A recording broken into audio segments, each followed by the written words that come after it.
This is going to be interesting today because most of our evergreen ferns are in fairly small, confined spaces. So I will talk loud. If you can't hear me, let me know. There's a reason. That's the reason why I gave you a handout, because when I say a Latin name, sometimes it's hard for people to get that, especially when there's a big group. So we will be hitting them in order that's on this on the thing. That handout is cobbled together from descriptions we may have written for a plant sale or something like that at some point, or my stream of consciousness as I was doing this in the 20 minutes or so before the tour. So typos and things, forgive those. There was some copying and pasting from things in our database, so sometimes that makes syntax not actually match up and things, but I think it should be mostly good. So we're going to try and make sure everybody can hear, but we're going to be in the laugh house and some places like that. So it can be a little bit difficult, but we're going to do our best. So I had a feeling there might be a big group here today, especially when it was going to be 70-some degrees. You know, use any excuse you have to get out like this. But I also figured ferns might be of interest. You know, ferns kind of go through, you know, kind of ups and downs in terms of their popularity. You know, they were very popular during Victorian times, grown as terrarium plants and house plants and those sorts of things. And there have been times, you know, just within the last 30 years that I've been gardening where they really weren't that popular. They're becoming very, very popular again right now for one big reason, and that's they are, as a group of plants, they are about as deer-proof as you can get. And so lots of people love ferns because they actually have leaves on them during the season when the deer are out. I'm having a whole new appreciation for them. I've got a new house, and boy, my deer pressure is really, really high. So I'm starting to appreciate ferns more and more. They are great for adding texture to the garden, and that's some of what we're going to look at is some plants with different texture. I was a little afraid this was going to be evergreen ferns and fern companions after the weather last week, but we're doing all ferns. We were able to, our ferns are still looking pretty good even after, you know, temperatures in the teens. In general, ferns like moist, well-drained, fairly acidic soils. They tend to be woodland plants, tend to like you know, dappled shade, partial shade. They don't like heavy clay. They like a nice organic soil. So they really benefit when you amend the soil in your beds. Like all plants, don't amend a hole that you plant a fern in. If you really have heavy clay soil and you're not willing to do a lot of amending, what your best bet is to do is to dig a nice wide hole, about half the depth, half to 3/4 the depth of your pot of you know, whatever your container size is. Plant your fern and then bring organic matter and mulch up above that, and then just keep it well watered until it roots in. And it'll really root mostly through that that layer of mulch and organic matter rather than going into the clay. Although you're better off just amending it. Cause you less problems long term. I'll mention a couple of ferns that like more neutral soils than acidic soils as we go along, but in general, that's what ferns want. Yes, there are sun ferns that grow in desert conditions and that sort of thing. A lot of those are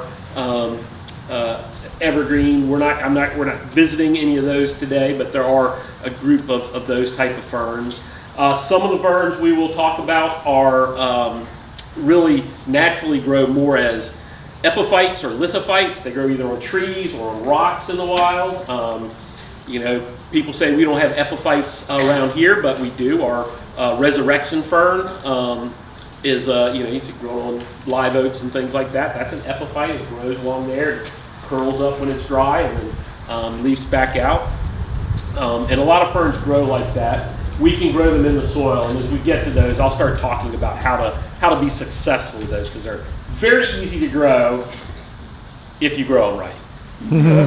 They're very difficult if you put them in a situation they don't like. So we'll talk about that.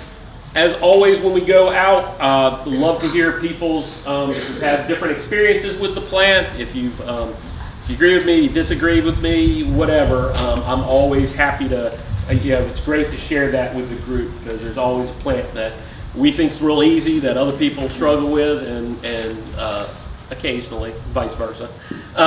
So love to hear people's experiences as well. We have a big group, so I'm going to ask y'all, please stay on the paths. I'll be happy to repeat things. I'll be happy to, to move half the group on and talk and say everything again a second time if I need to. But we work very hard to have a nice, loose soil so we can grow ferns and things like that. And when people stand on the beds, it really does a lot for compacting the soil. And we have to get in the beds enough just to maintain everything, that when we have big groups out, we really try and keep them out of the beds. So I do appreciate it if you do that. I will generally stop by the plant, so if you're close behind me, keep going past me and turn around so we can get the whole group looking in. All right? Sound good? Any questions before we go in general about ferns? All right. And feel free to ask questions as we go. You can ask questions about things we're not looking at. I'm always happy for that. All right. We will get going then. All right, so this first fern is this one that's in a big sweep over here across from me, and then we've got a couple over here right beside me, one over here. So this fern, this is Dryopteris erythrosora radians. This is an Asian evergreen fern. It's often called autumn fern. It'll a lot of times take on really some kind of plummy and sometimes coppery coloration in the fall. That's why it's called autumn fern. It is one of the easier ferns to grow, the Dryopteris erythrosora. The straight species can grow anywhere from 14 inches to 24 inches or so tall. It'll clump, make a nice size clump. Radiance is a little bit smaller. It tends to be in that 14 to 18 inch range, stays a little bit smaller. Now it gets the name radiance because the new growth in the spring and then sporadically through the season that comes out is really nice coppery red, really beautiful. There's another one called Brilliance, which is more coppery orange color than red. The radiance one's not better than the other. They're just different. It's a great plant for massing because you get these pops of different color of that bright new growth coming up through as the fronds emerge. Now, one thing that a lot of evergreen ferns do, and if you walk through our woods around here, you'll see this, is during the winter they're evergreen, but their fronds kind of lay down on the ground. Now we'll look at a couple that do that, but if you go out, you'll see our native Christmas fern, and it's kind of all lays flat on the ground. So these stay upright, which is nice. These really give some structure and texture during the winter, and then great texture during the growing season as well. Evergreen perennials, a lot of them, including a lot of these ferns, are they're evergreen, but really it's in some cases by the time you get to spring they just don't have the decency to go deciduous. Most of these things you're better off before the new fronds start emerging to go ahead and just cut them off, give them a haircut. I always tell people say, "Ooh, I don't like to do that, the leaves are still green." I say, it looks great right now because we're in February. When the new fronds start coming up and they're all beautiful and clean and nice, these coppery red when they emerge, then going green, all of a sudden that foliage that looks good now looks really bad next to that. So I tell people, go ahead and cut those off before the new growth starts coming up. Which is when with these, it's they're generally getting started in March. It kind of depends on our weather, but as soon as the ground starts to warm up a bit, they'll get going. Your best bet is to cut them back before you have to worry about them emerging. Otherwise, you're cutting around what's there. So the fronds come up after they add their coppery red, then they go a nice kind of medium to light green on these. I just really think it's a great plant, and it's, you know, ferns. People say, oh, there's no color with ferns. Green is a color, so it's okay. But that coppery red really can be showy in a woodland. It's very, very nice. Any other questions? Do they do well in full shade? Question was, do they do well in full shade? Yes. You know, the plants will prefer, most of these that we'll talk about will prefer dappled shade, but unless I say otherwise, they'll tolerate pretty full shade. And I'll mention where some are more drought tolerant than others. These are moderately dry shade tolerant. Once these are established, they'll be fine. You know, they'll take a lot of drought. They just won't necessarily look great while they're taking it. They'll crisp up on their edges and just start looking brown and whatnot. But once they're established, they're pretty tough in that sense. You know, we don't do a lot of watering out here, and these are growing under live oaks. This would be considered a pretty tough spot for a lot of plants, and they're really doing well. Available in the trade? Are they available in the trade? That's a great question. These are available in the trade. These are very widely available. You'll see brilliance more than you'll see radiance, but you'll see them both. Brilliance might have been one of the perennial plants of the year one year. I'm not sure. I know it was in the running for it a few years back. But yeah, these are widely available. And speaking of availability, not all that I'll talk about are widely available, but we have one of the best fern sources in the country right here locally, Plant Delight's Nursery. Really, a lot of our ferns came from there, in part because I said, hey Tony, we need ferns, and he helped us out with a bunch of ferns. So really, some of for native ferns and exotic ferns, Plant Delight's Nursery is a great source. So you can mail order them or go there during one of their open houses, and it's a great way to get them. But this you should be able to get at any good garden center. Other questions? While we're here, what's the hellebore? I love this question. This was kind of a breakthrough hellebore. This is one called Anna's Red. There's Anna's Red and Pippa's Pink came out at the same time. There was just a real advance in hellebores after that. They put out some other ones that aren't quite as good, I don't think. But these are really, really nice. The new flowers stand up high above as they're coming in, a really deep saturated color.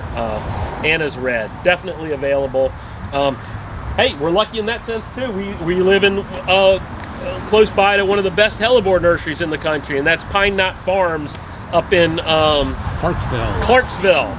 And they'll be having their open house. Open houses starts 2 weekends from now. 2 weekends from now. So you come to our symposium and then go up to Clarksville for the their program up at Pine Knot Farms. And you should be able to get Anna's Red and Pippa's Pink and a million other different hellebores up there. And you can pick them out while they're in flower. So the unnamed varieties, the ones that just say, you know, good yellow or whatever, you can see them in flower and really get the best ones. Other questions? Is this one sterile over here? Is this one sterile? I don't believe so. I don't believe it's sterile. Thank you. Other questions? Yep. Is that fern? The big leaf fern? Yeah, that one's not on your list. Mostly because I didn't have a good spot to get close to it, or it didn't look good. Back there, the fern that's right surrounded kind of by Liriope there, that is our holly fern. The holly fern. That's one. So Sertomium falcatum butterfieldii. Butterfieldii is a cultivar with really nice glossy pinnae. Those are the frondlets. You know, like the pinnae of a feather. So really nice glossy ones with a kind of a real serrate edge, more so than a lot of other holly ferns. Holly ferns, people used to always say they were zone 8 plants, but there's an awful lot of them that do really well for us. And they give you a little bit broader texture. During the growing season, they're super glossy. especially this Butterfieldi eye. So it's great in a shady spot. If you have glossy leaves in a shady spot, it really reflects a lot of light.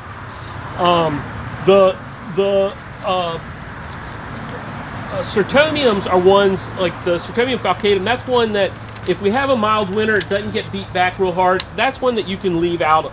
You can leave the foliage up a little bit more. If you go farther south, you know, they use it like a little low evergreen shrub almost.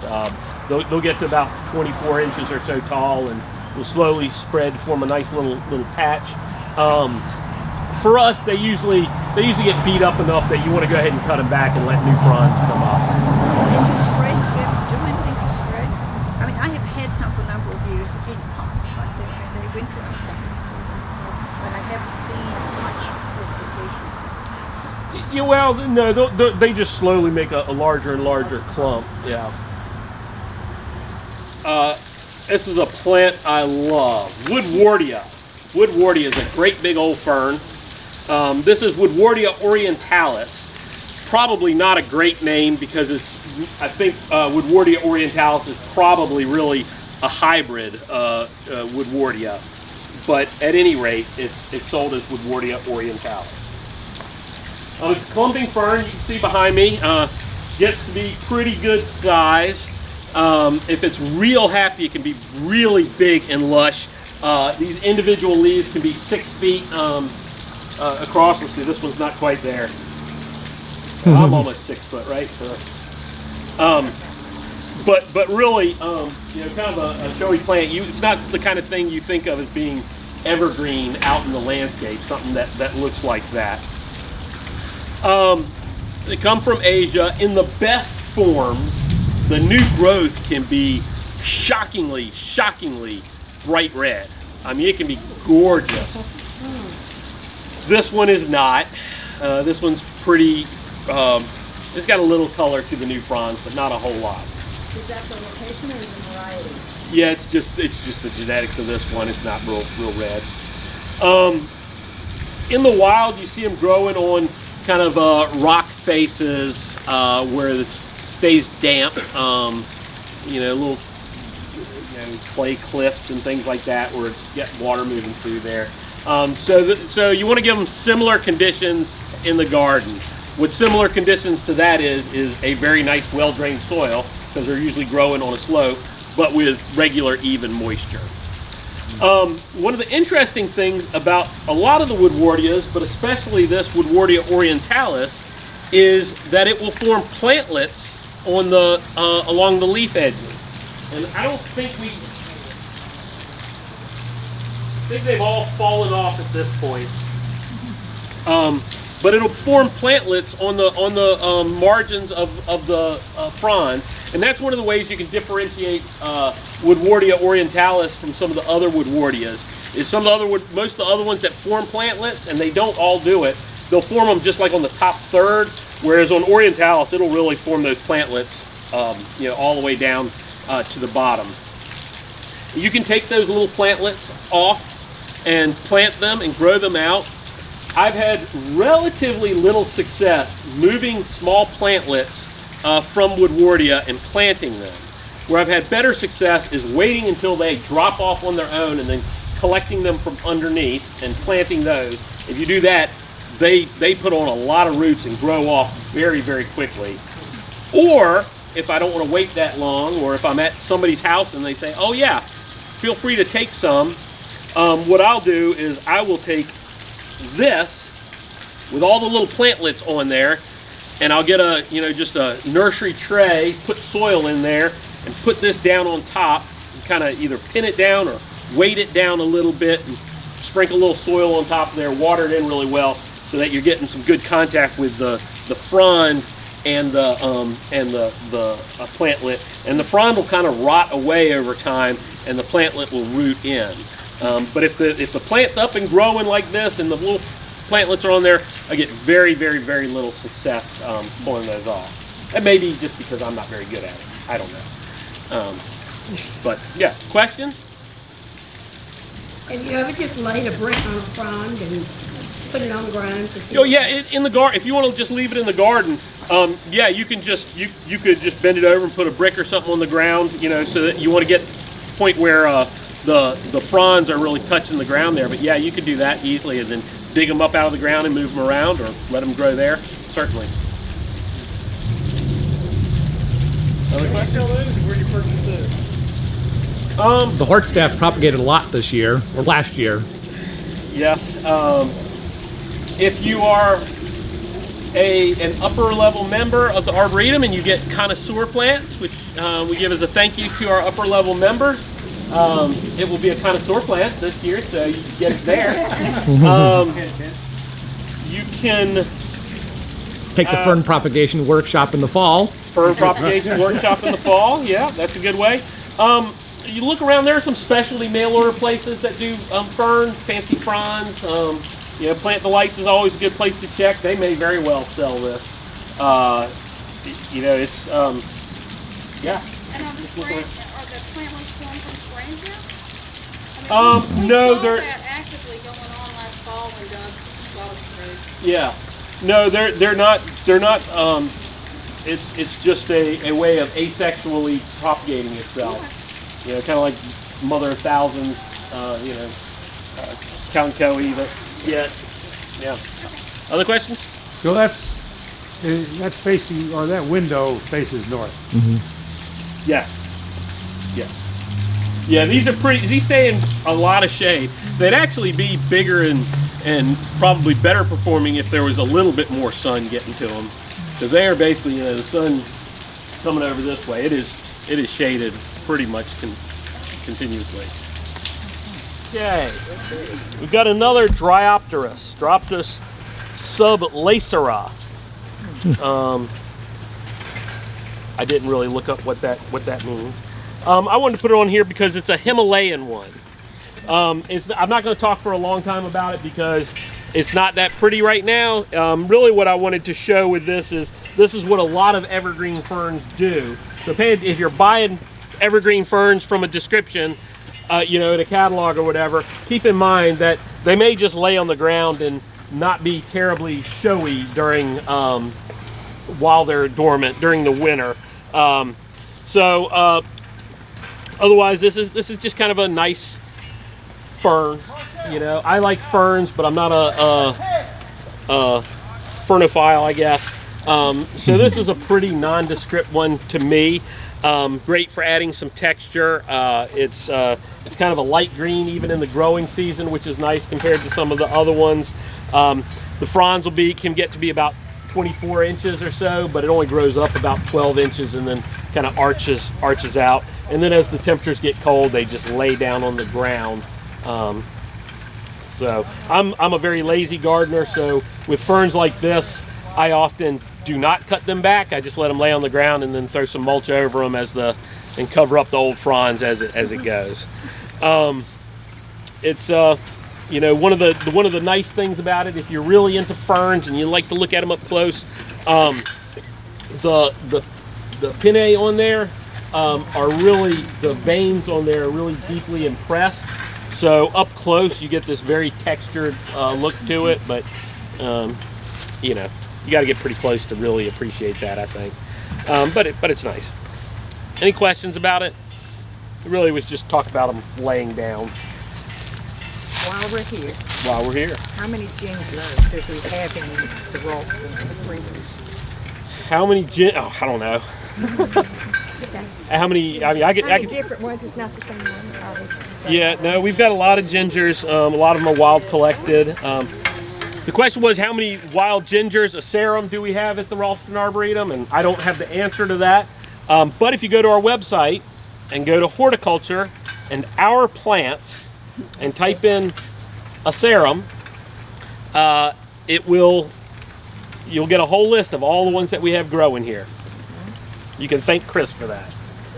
It'll even give you the number. Yep.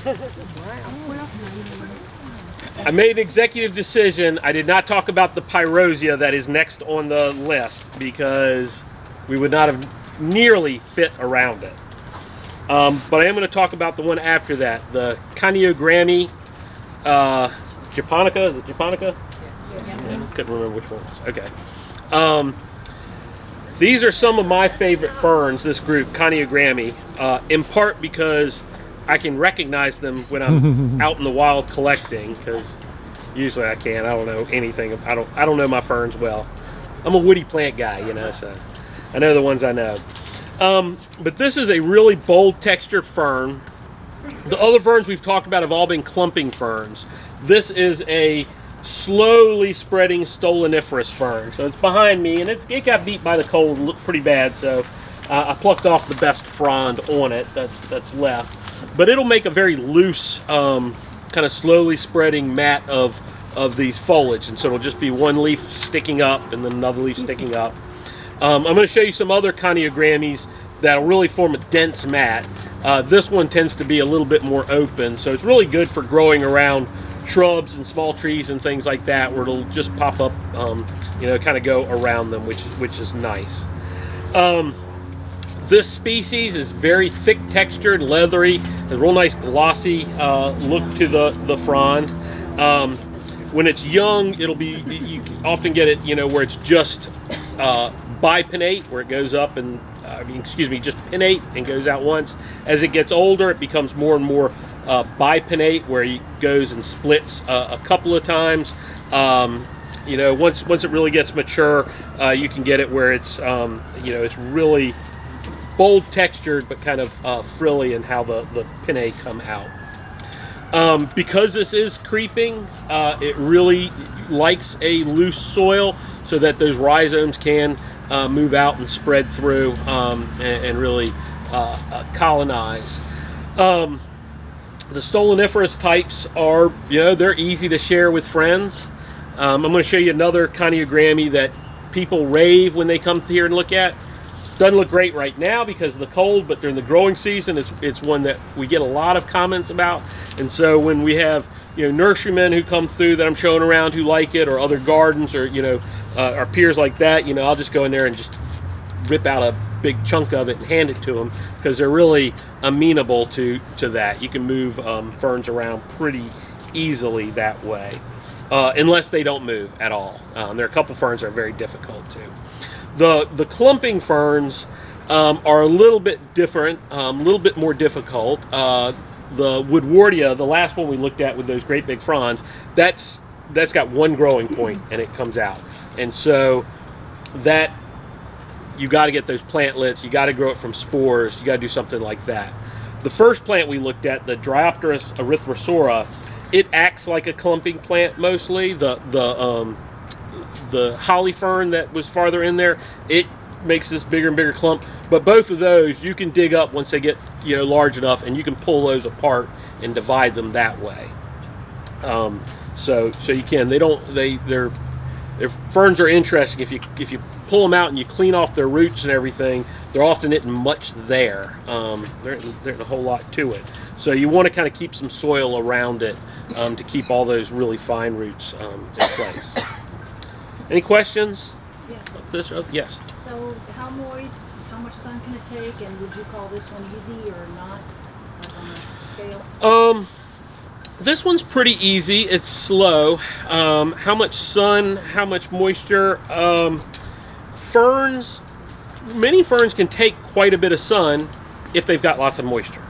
You know, our native cinnamon fern, which is one of the prettiest ferns around, you see that growing out in full sun in ditches where it stays wet. Put it up where it's dry. If it's in full sun, it can bake. Ferns like this with a really thick textured leaf tend to take the sun a little bit better, but you know, if they do dry out, they don't recover quite as quickly if they get really dry. So it's a non-answer a little bit. How much shade? It can take full shade. It can take really dark conditions. What you'll get in more shade is a thinner plant. You won't be as dense. The more sun it gets, the denser it'll grow as it spreads. But all the ones well, maybe not all of them. The next one doesn't want dense shade. Other than that. Does that one lay down in the winter like the Christmas fern? Or not? If it gets really cold, what happens is the fronds will kind of freeze and almost like break. They'll just get weak at one point and lay over like that. If it gets down into about below 19 is kind of where it seems to really start to lay down. Okay, next one is this little fern over here, Polypodium guttatum. This is a little Mexican fern. I mentioned resurrection fern at the beginning. That's well, the taxonomists keep wanting to move it around, but Polypodium is one of the names that it's given. That most commonly you see it as. So this is a little fern that grows about 8 to 10 inches tall.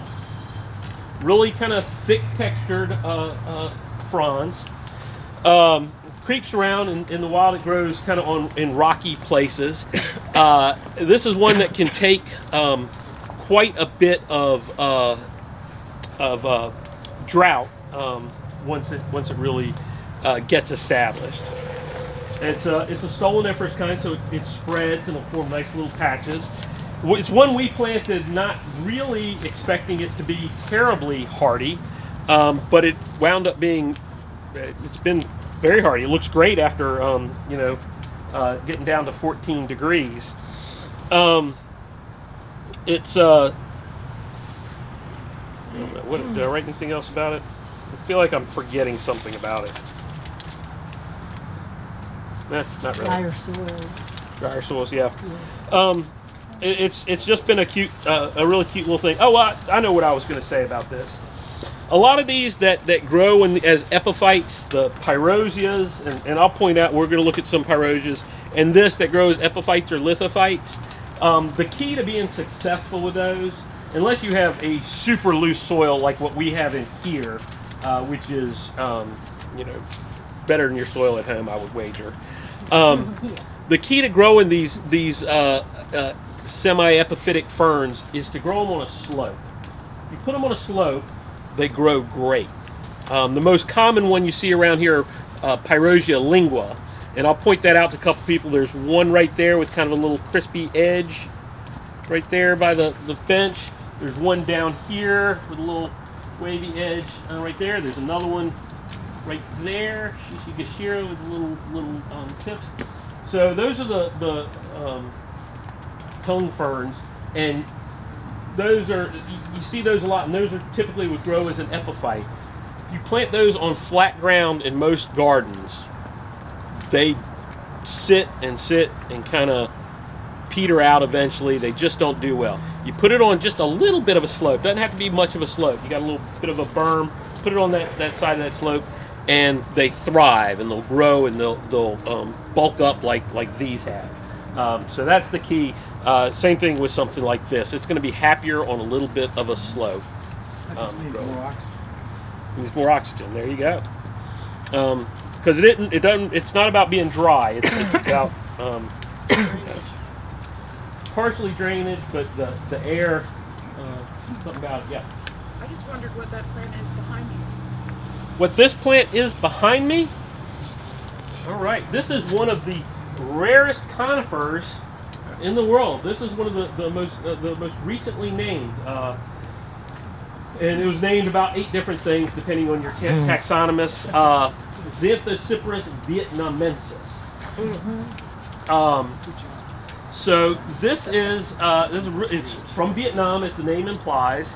It was kind of a missing link conifer. It really, it's frustrated a lot of conifer taxonomists, because to really get this right means you have to look at all the New World junipers, some of the Chemacypris, both New World and Old. You really need to revise a lot of conifers in terms of names. So it's a taxonomist kind of, they'll give it a name, but a lot of times that name means you got to do a lot of other work around that. So this is the juvenile foliage. It's just starting to put on some adult foliage. So the adult foliage will become, it's like flattened sprays, more like a thuya or Fakinia or something like that. but it makes a nice little pyramidal plant. Really nice. It took a long time to get a hold of this. It's hard to be able to go visit it in Vietnam. And then when you could get in to visit, you couldn't get cuttings, and they, this is where I get frustrated with conservation. For a long time, only certain gardens could get cuttings, and they weren't allowed to let any of it go out because we believe that the more we propagate this and the more we spread it around, the more people have it, and the better its chances are, rather than just being in this little restricted area and in a couple of gardens. So now it's finally out. You can buy it commercially a little bit. Ours is probably getting to the stage now where we'll start propagating it. It propagates pretty easily. It does become a big tree though over time. Can you say the name again? Xanthociparis. That's with an X. Xanthociparis. Xanthociparis vietnamensis. Can you get those polypodium at garden centers around here? Question going back to the fern, can you get this Polypodium guttatum at garden centers around here? Not a chance. That's not what I want to hear. But you can mail order it. We live in a magical time. You can get, Google it, you can Fancy Fronds, Plant Delights, somebody's going to have this out there. So, great plant. I heard somebody say you're going to pay a lot of money. If you can only find something one or two places, then you should have to pay a lot of money for it. That's how these things work. If you can only get a loaf of rye bread at one or two places, you pay a lot of money for that rye bread. Supply and demand. Of course, nobody's demanding these. I didn't mention this. Let me get a little piece before I go. So, our resurrection fern, when it dries out, it'll curl up. This Polypodium guttatum will do that, not to the same extent, but when it dries up, it'll curl up a bit more, and then it'll open back up when it gets moisture again. It's from dry areas of Mexico, so that's a survival mechanism. If it's like in here under irrigation during the summer, it doesn't do that very often. Although I did come in here once and realized we had some problems with the irrigation because it was curled up. Mark? Yeah. So you talked about planting those epiphytic like ones on slopes. Would if you didn't have a slope, if you added permatil, would that help get oxygen in there? That would certainly help. Yeah, if you don't have a slope, if you add some permatil or something in there to really loosen the soil, get good organic matter, get some good permatil over a larger area to add some oxygen, that would certainly help. And that's really what this is. This is a rooftop, like a rooftop garden mix is what the soil is in here. So there's a lot of permatil fines in here. It keeps it nice and loose, keeps it from settling. Do you know what the mixture is? No. It's been here a while. Yeah. I mean, this is, you can see it has not settled. It's got very little organic matter, a lot more permatil fines. Asplenium scolopendrium undulatum. So, this is when you think about the Victorian terrarium culture of ferns. This is one of those ferns. This is a bird nest fern. Asplenium scolopendrium has this very wide distribution. It's in North America, it's in Europe, it's in Asia. So very wide distribution. It makes a tight clump of I got kind of an old frond here, but entire fronds. It doesn't have pinnae on there. Each frond is one single pinnae, I guess. This undulatum has kind of these rippled edges to the leaves, and there are a bunch of different selections of these. Traditionally, we've thought these are not hardy at all, but there are selections that are more hardy than others. This undulatum has been very good. There are a few more that have done really well in the garden. Ours is very happy, growing right here in this little corner. It's so happy that it produced spores, and we've got a second plant that we did not plant going over there, which is kind of nice. So you can grow these as a house plant. Not all of our garden plants are happy as house plants. You can grow this as a house plant. Wants high humidity, wants regular moisture. It's You know, I don't know what else to say. One thing I'll tell you about this is the one part where it can get into trouble is if you get a lot of organic matter falling in the crown, because it's got, you know, it grows just with a really tight little crown. You can have some problems with that. So every once in a while, you know, just knock the leaves out of there in the, you know, late fall after they've all come down, so it doesn't sit in there and rot out inside there. But super easy fern, kind of different texture. Any questions? You call that a bird's nest fern, but on here it says tongue fern. Are they the same thing? Yeah, I mean they're a bunch. You know, there's a lot of common names. Hart's tongue fern, yeah, is one of the names for that. That's more of a European type of name, is the Hart's tongue fern, because it looks like the tongue of a deer. And I don't know. If you like to think about having disembodied deer tongues in your garden, there you go. It's the best kind of deer tongue.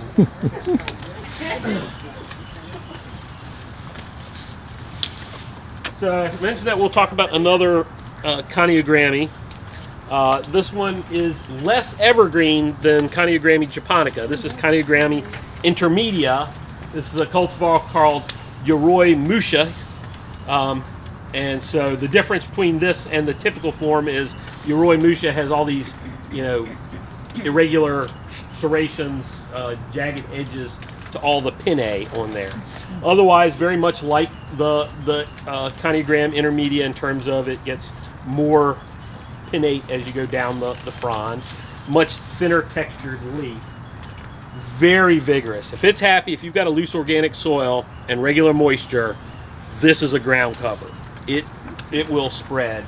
And so you get one plant, you plant it, you know, you get in good soil, it'll start bunching up, and then you can dig it up and pull it apart and, you know, plant them a little bit apart. And you can make a ground cover pretty quickly with this. We have divided it a couple of times out of here.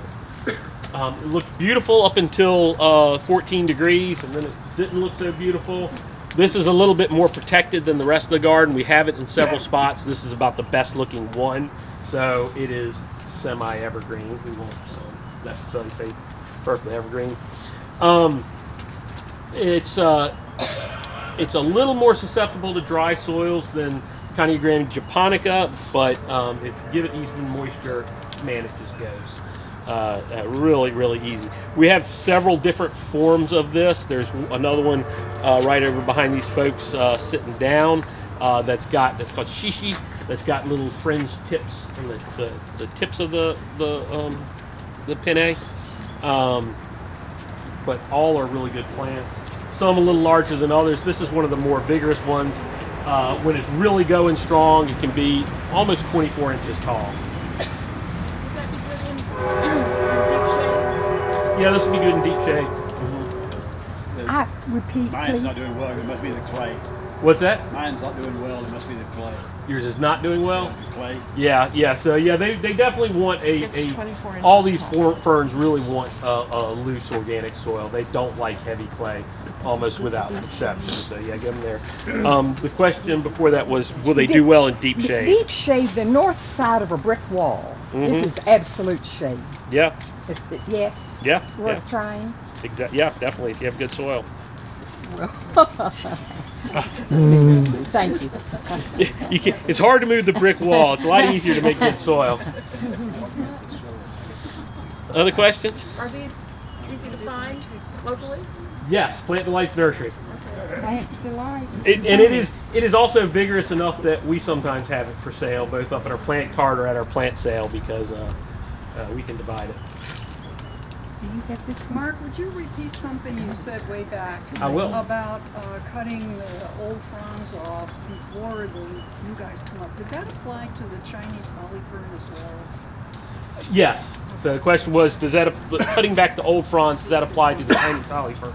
You go farther south where they don't get cold enough weather for the leaves to bronze out, or really, with a holly fern, once that leaf gets that kind of bronzy cast to it, it'll never green back up. Right. So farther south, they just leave them. They never cut them. But for us, almost every year. There are a couple years in the late 2000s where we had really mild winters in a row.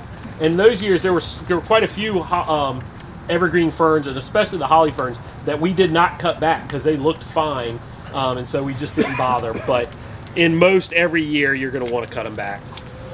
Okay, we're kind of standing in front of it. Let me move over here. So is this fern over here? Dryopteris championii. We've mentioned a couple of Dryopteris. This one I especially like in terms of it being an evergreen fern, because a lot of the Dryopteris, like that sublacera we looked at, lay down in the winter. This one stays upright. The thing to be aware of it is very late to leaf out. It's not uncommon, especially in very shaded spots, for it not to leaf out until early June. But when it does, it's really nice. It's got these really heavily fuzzy, kind of scaly frond, rachis to the frond, so it gives that little bit of orangey, coppery color in there, which is really nice when you get that low sun hitting it in the fall. And then nice dark glossy green foliage, and you can see it holds up well. You've seen the other evergreen ferns and how they're looking right now. This one is looking pretty darn fresh. I still cut these back. I just think the new growth is so much nicer without the old growth. But if you had this out in the woodland or somewhere, if I had this out in the woodland, kind of the back 40, I wouldn't mess with it. I'd just let it go and let the new fronds come up. Like a lot of the Dryopteris, it's a little more tolerant of kind of bad conditions. A little bit more clay soils, it'll probably be okay than some of the other ones. It's not quite as picky, but very easy plant to grow. Any questions? Is that a clumper or? Yes, it's a clumper. Do you think that cutting them back completely encourages or proliferates the new growth? No, not on these. Not on a fern. The question was, do I think cutting them back, encourages new growth? No, I really don't. With something like this that looks so good, I leave it as long as possible because it's photosynthesizing and stuff. The ones that are really, that Conifers we just looked at, that's really looking pretty rough, it's not doing a whole lot of photosynthesizing at this point. So, but this one is still going well. Other questions?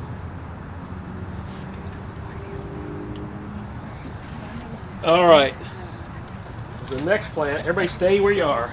Stay where you are. I'm going to go right here, and then I'm going to come back to the other side. Oh, I got one without a tip. So I've mentioned Pyrosia a couple times. I pointed out a few over there. Pyrosia drakeana. This is a really neat little fern with entire fronds. I love the Pyrosias because that's another one that I can identify when I'm out in the wild. So I like them more.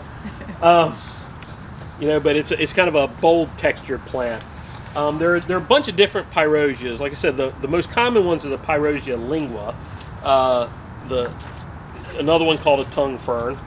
The Pyrosia drakeana is one that's about 8 inches tall, 10 inches tall. You can tell the difference between it and Pyrosia lingua because the base is truncate or almost hastate or more rounded, but usually pretty flat across there.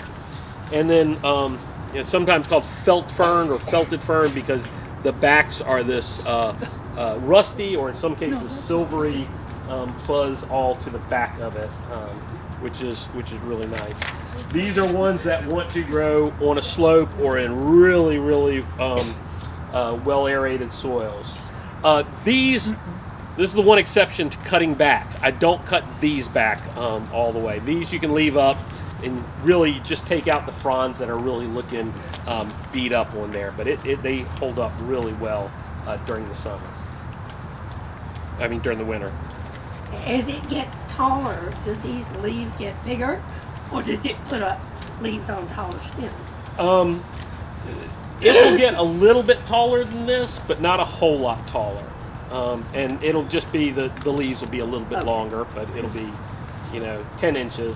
There is a Pyrosia that we struggle with a little bit, Pyrosia sheareri, which can have fronds that are, you know, maybe exact 24 inches or more.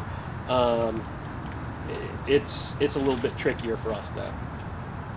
We haven't had success with it here. Which means I won't try.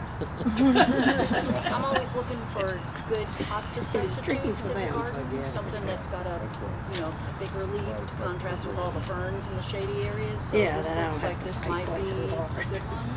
Yeah, the comment was from somebody who has high deer pressure.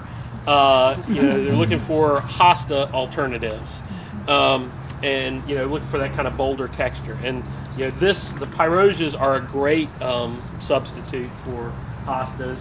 The other ones that would be pretty good substitutes for hostas are things like the aspidistra, which deer will eat some, but not much.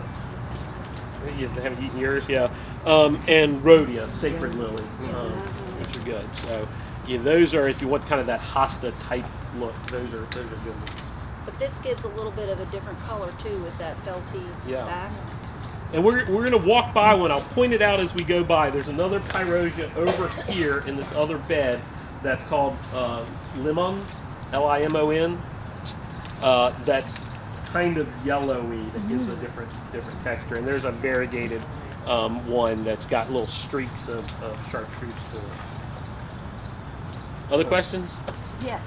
Yes. This was the most obvious spore capsules on the back. Did the others, ferns that you talked about, are they as easy to see? Okay, yeah, talking about the spore capsules, and I skipped those a little bit because if I knew more, I could talk more intelligently about it. This is a good way to identify ferns. The coniogrammes on the veins on the leaves, the spores are all along the veins and lines on there, so you can look at that. On the Dryopteris, you get the ferns, you get the sporangia are in little clusters of 3 or 4 or 6 on the back of each of the little pieces of the pinnae. Some ferns, like our cinnamon ferns, they have separate fertile fronds. They'll put up fertile fronds. Those look like little incense sticks sticking up out of the middle of them. I'll show you on the next one we're going to talk about. I will point out spores because it's one way you can identify it. But if you know, if you're trying to identify a fern like in the wild, and you're looking at it and you're going to take a piece home to look in books or look online, look for ones that are fertile, that have the sporangia on back, because that goes a long way towards helping you identify the fern. Or sending a picture to somebody who knows a lot more about ferns. You know, some of the best fern experts in the world are working at Duke. There's a great fern group at Duke in the botany department. Do we cut the Euromusha back? Yeah, that one cut all the way to the ground. And even if it's good looking like that, right where you would cut it down. Yeah, so even one that looks good like this is one that's a little bit more marginal, but if it's in your garden where you're seeing it on a regular basis, I would say cut it down. It leafs out later, so you can wait a little while to do it. But yeah, I would cut it back because people don't realize this so often until it's too late. Looks good now. When the new fronds come up, all of a sudden that looks pretty marginal. Then you end up cutting off both. And then you end up cutting off both or having to do it individually. The Pyrosias, these tend to be a little bit more expensive, a little bit slower. These are a little bit more worth going in there and cutting out the oldest ones. And if you look at this little Pyrosia dracaena, you can see the leaves that are 2 years old on there. You know, they definitely look a little bit worse for wear. And so I would go through and just pop those out. You know, but that's what you do when you're puttering around the garden. When you're not prepared to do actual work, you go out and you do that and you feel like you're really getting something accomplished, but not really. We'll point out, if you have a lot of ferns, they'll start sporing around and popping up places. We've got a little holly fern that is growing in our dry stack, our block wall here. It just popped out. The more ferns you get, you know, if you get a spot where ferns are happy, they'll do that pretty regularly. I have a spot, brick steps going up to my house. 3 of the steps have ferns growing all the time. Yeah, brick steps. If they're shaded and you get a little spot in there, they love that. Brick is actually a great way to. A lot of people use that to germinate fern spores. They'll put a brick in a pan of water, and the brick wicks up moisture without staying permanently wet. That's one way to do it. You'll often get all kinds of different ferns in there, not necessarily the ones that the fern spores you put on there, because unless you're doing with sterile media. But that is one way that people do get fern spores started. Does cutting back also encourage new growth? Yeah, somebody else asked that. It doesn't really with herbaceous plants. It's not like pruning a woody plant, where pruning really stimulates growth. You're going to get the same amount of growth whether you cut back or not. It's a neatness factor. Yeah, it's neatness. That guy, yeah, that guy's not as evergreen as I would like, and that is one of the more vigorous ferns that we grow. That is one called Pyrosia scabrula, and it is great for covering some ground. We often offer that for sale. That is one of those plants that we will probably offer for sale pretty regularly, you know, every year or two, because it's easy to propagate. You just dig out some chunks, and it just goes and goes and goes. But Pyrosia scabrula, and we actually need to dig it all out of here, plant some of it somewhere else. But it's a real fine textured fern. It is not evergreen. This is a really protected spot in here. If this were out in the open garden, it would be looking brown, more brown than it is even.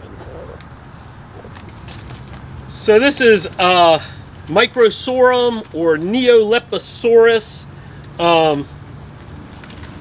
Which one? Fortunii, right. There's a whole bunch of different ones, and these grow in all kinds of different sizes. I can't really tell apart difference between Neolepisaurus and Lepisaurus, but there are little tiny ones and there are big tall ones, and they grow as epiphytes all through Asia mainly. And you can always identify them. You look on the back and they'll have just a single row of sporangia on either side of the midrib there, going all the way up. Very distinct. They can be very, very cool looking, but you'll see those every time.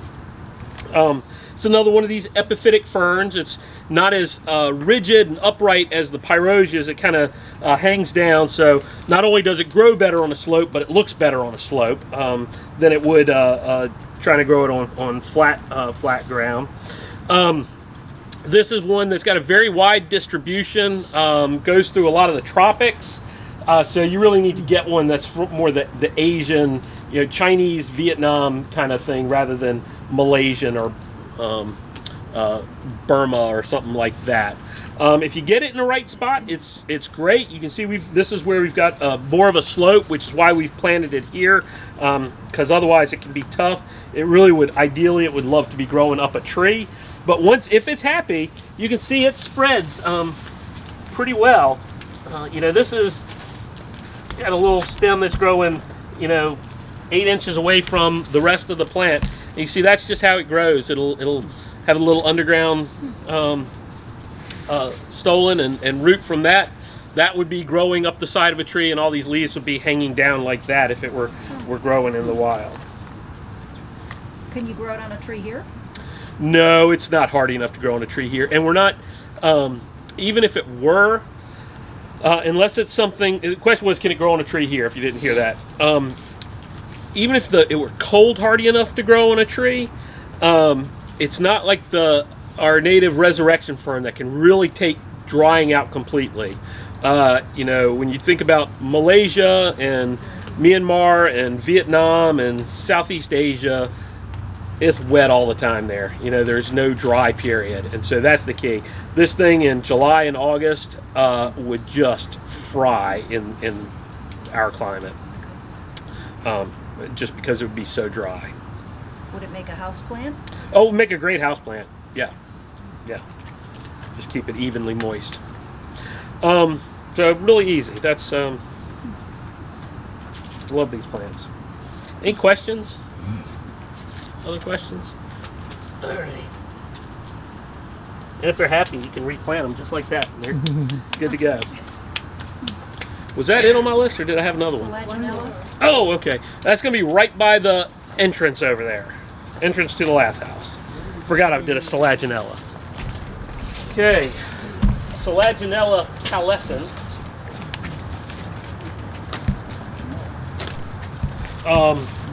Selaginellas are fern adjacent. Anyway, considered kind of in the same side of the family. Look like ferns. We call them spike mosses or things like that.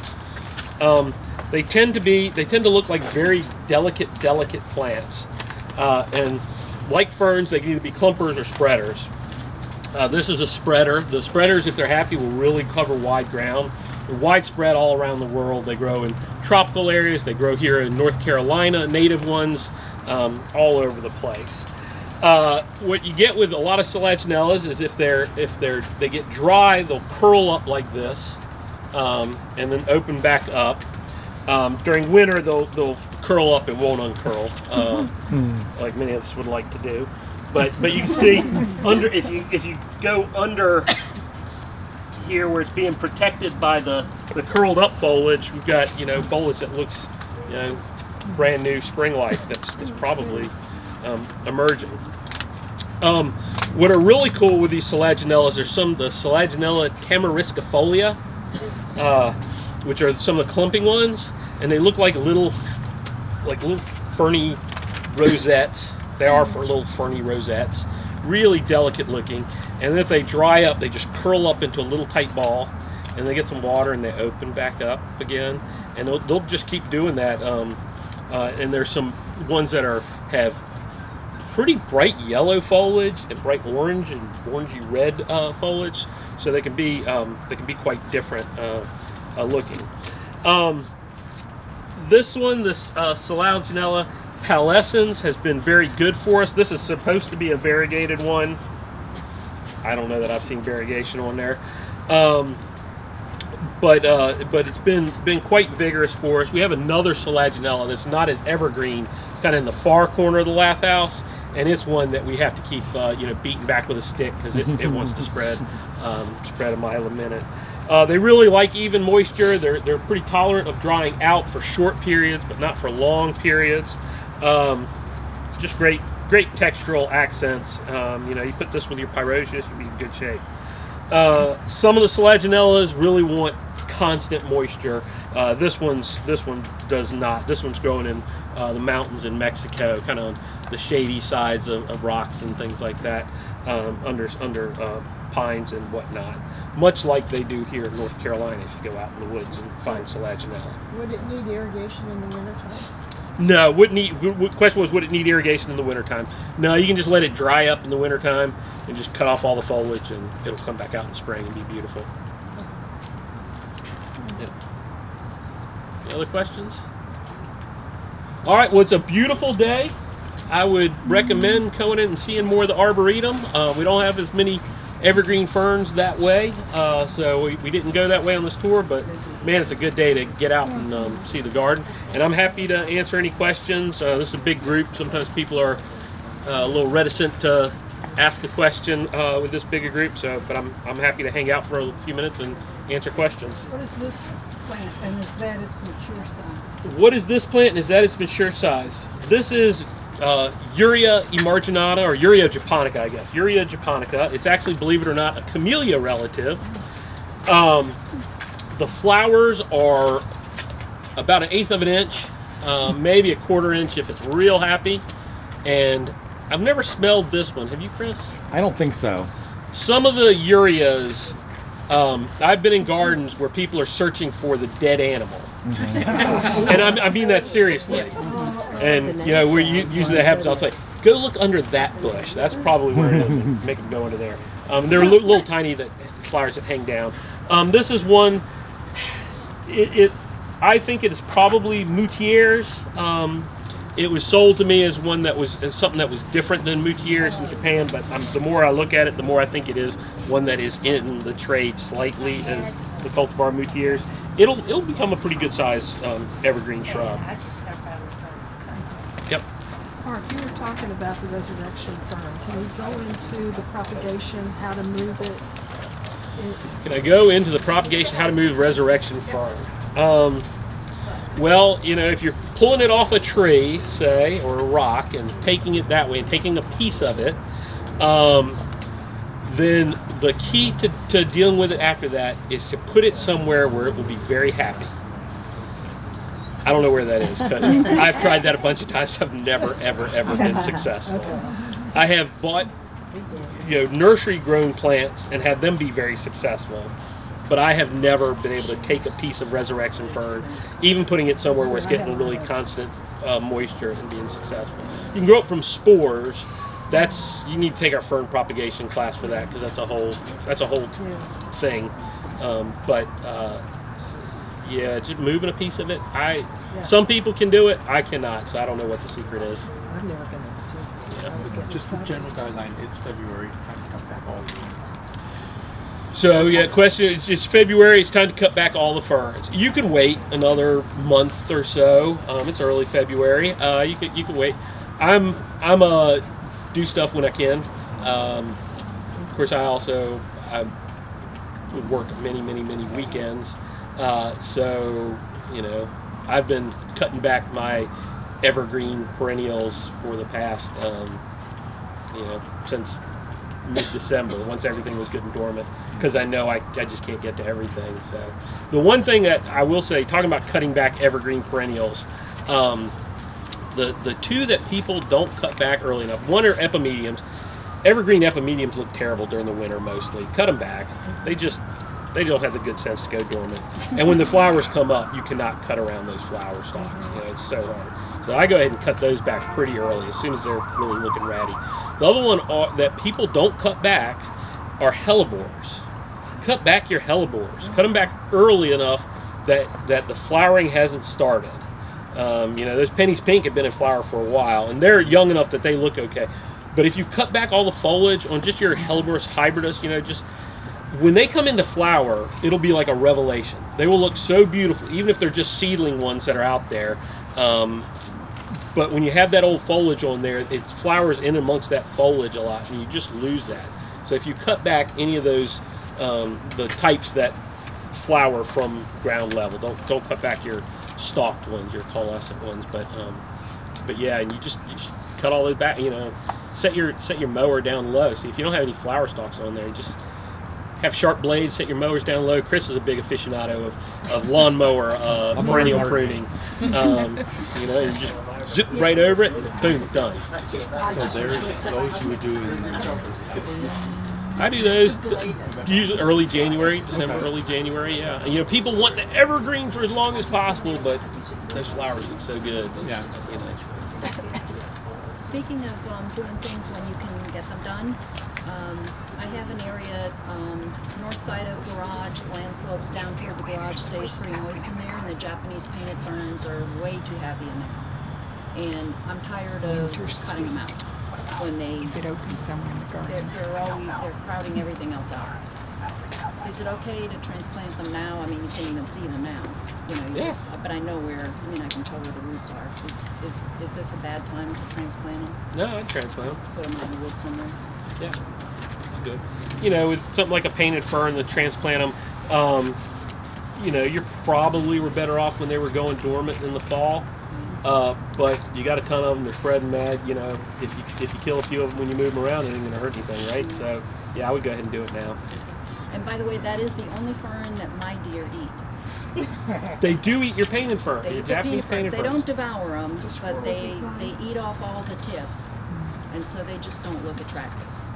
Interesting. So there you go. I've never heard that before. I've had rabbits bite off fern fronds near the base, but I've never heard of deer eating them. So that's interesting to know that your Japanese painted ferns. They're tasting them. Yeah. Is there winter sweet open in the garden now? Should be. I haven't been by it. Has any of our tour guides? Where is it? So if you go through here, take that path, go through the white garden, and take a right, and it'll be, you know, there's a path that's kind of a dirt path with some roots in it, kind of right at the end of that path where it meets up with turf. It's right there on your left. What is this she's asking? Winter sweet, Hymenanthus praecox. Yep. You should go see it now because it's the only time worth looking at the thing. When it, or not, it's not even worth looking at it now in flower, but it smells great. Well, thank you, Mark. My pleasure. My pleasure.